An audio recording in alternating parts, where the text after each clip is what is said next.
زندگی میں پہلی مرتبہ جب یہ حدیث پڑھی تھی، یہ حدیث جو میں آج آپ کو سنانے لگا ہوں، تو دیر تک میرے اوپر ایک عجیب کیفیت طاری رہی تھی۔ ایک یہ حدیث اور ایک قرآن مجید کی آیت نبّئ عبادی انی انا الغفور الرحیم۔ وہ اعتکاف کے دن تھے کہ تلاوت کرتے کرتے میں جب یہاں پہنچا تو اس آیت کا ترجمہ یہ ہے کہ میرے بندوں کو بتا دیجئے کہ میں غفور بھی ہوں، میں رحیم بھی ہوں۔ تو پتہ نہیں میرے اوپر کیا کیفیت وارد ہو گئی، اس آیت کا کوئی ایسا نورانی عکس پڑا تو میں قرآن مجید لے کے ایک ایک حجرہ اعتکاف میں جاتا تھا، اور عجیب آنکھوں میں آنسو اور بدن پہ ایک راشے کی سی کیفیت، اور ایک کو کہتا تھا یہ تمہارے رب کا قرآن ہے کہ اللہ فرماتا ہے بتا دو بندوں کو کہ میں غفور بھی ہوں، میں رحیم بھی ہوں۔ تو وہ ایک کیفیت پیدا ہوئی تھی۔ بہرحال بعد میں بھی بارہا اس کی تلاوت ہوئی، اس کا آز تو ملتا ہے، لیکن وہ ایک لمحہ ہوتا ہے، وہ ایک بجلی ہوتی ہے، کونتی ہے اور گزر جاتی ہے۔ اسی طرح یہ پہلی مرتبہ جب یہ حدیث میں نے پڑھی تھی تو اس وقت میرے اوپر ایک کیفیت طاری ہوئی تھی۔ تو آج میرے مضمون میں یہ حدیث دوبارہ آ گئی اور میں یہ بارہا اپنے سامعین کو سنا چکا ہوں، اور یہ ایک ایسی واردات تھی اچانک جو صحابہ کے اوپر ہوئی، ان کی قلبی واردات کہ صحابہ کھڑے تھے، حضور اچانک تشریف لائے اور فرماتے ہیں کہ کیا تم اس بات کی گواہی نہیں دیتے کہ اللہ کے علاوہ کوئی معبود نہیں اور میں اس کا رسول ہوں؟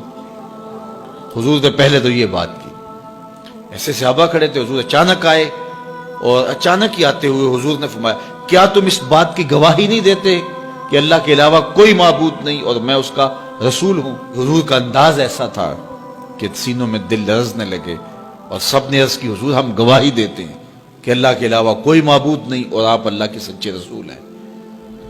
تو جب انہوں نے یہ بات کہی قال، تو حضور نے ارشاد فرمایا یہ قرآن ہے، اس کا ایک سرا تمہارے رب کے ہاتھ میں ہے، دوسرا سرا تمہارے ہاتھ میں ہے۔ یہ وہ اللہ کی لٹکتی ہوئی رسی ہے جس کا ایک سرا تمہارے رب کے ہاتھ میں ہے اور اس کا ایک سرا تمہارے ہاتھ میں ہے، اس کو مضبوطی سے پکڑ لو، مضبوطی سے پکڑ لو۔ دیکھیے یہ کیسا ایک تصور ہے اس کی معنویت کہ اچانک حضور نے آ کے کہا گواہی دیتے ہو کہ میں اللہ کا سچا رسول ہوں، مطلب کیا جو میں کہوں گا وہ سچ ہی ہوگا جب تمہیں یہ گواہی ہے؟ تو انہوں نے کہا کہ ہم گواہی دیتے ہیں۔ کیوں نہیں ہم گواہی دیں گے، آپ اللہ کے سچے رسول ہیں۔ تو فرمایا سنو، یہ قرآن جو ہے یہ اللہ کی وہ لٹکتی ہوئی رسی ہے جس کا ایک سرا تمہارے رب کے دستے قدرت میں ہے اور دوسرا سرا تمہارے ہاتھ میں ہے، اس کو مضبوطی سے پکڑ لو، اس کو چھوڑنا نہ۔ اگر تم اس کو مضبوطی کے ساتھ پکڑو گے تو تم کبھی بھی گمراہ نہیں ہوگے، اس کتاب کو تھام لو گے تو کبھی بھی گمراہ نہیں ہوگے۔ گمراہی سے بچنے کی ضمانت یہ کتاب ہے، ہلاکت سے بچنے کی تدبیر یہ کتاب ہے، اور اللہ جل شانہ سے باطنی ربط کا ذریعہ یہ کتاب ہے۔ حضرت امام احمد بن حنبل کہتے ہیں کہ میں نے ایک دن اپنے رب سے کہا کہ مالک مجھے اپنی محبت عطا کر، تو اللہ نے اتنی محبت عطا کی کہ مجھے زوال عقل کا اندیشہ ہو گیا کہ محبت کی فراوانی سے کہیں جنون نہ ہو جائے۔ تو پھر میں نے کہا مالک مجھے اپنا قرب عطا کر دے، مجھے محبت دی ہے تو اپنا قرب بھی عطا کر۔ تو آواز آئی میرا قرب چاہتے ہو تو قرآن پڑھا کرو۔